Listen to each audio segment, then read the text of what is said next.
faraxsanahay in xilka laga qaado waayo waxba qaban waayeen hal asbuuc oo dhimanayso maalin walba 500 oo qof oo shacab oo waxba galabsan waxaan ka rabnaa madaxweynaha iyo xukuumaddiisa inay soo magacaabaan madax cusub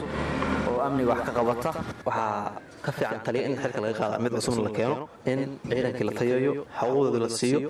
ciidamadii oo waxa weeye jidkiis ka taagan oo waxa uu aan lahayn ciidamada marka xaquuqdooda la siiyo ayaa waxa weeye waajib iyo xaquuq ciidanku leeyahay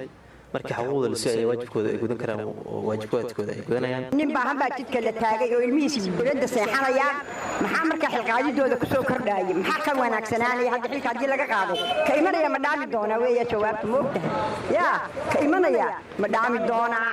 yaa marka waxa weeye in xilka laga qaado ma in dadka la kala hagaajiyo la kala hagoon walba wuxuu waajibkiisa la mariyo ka dacmina eego xaquuqda dambe iyo waxa iman doona iyo cilcilinta iyo abni aruuriska iyo abni hagaajinta in ka dib la ogaaday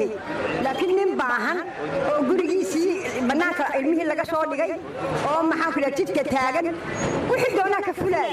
marka waxa weeye dad mushahar la siinaya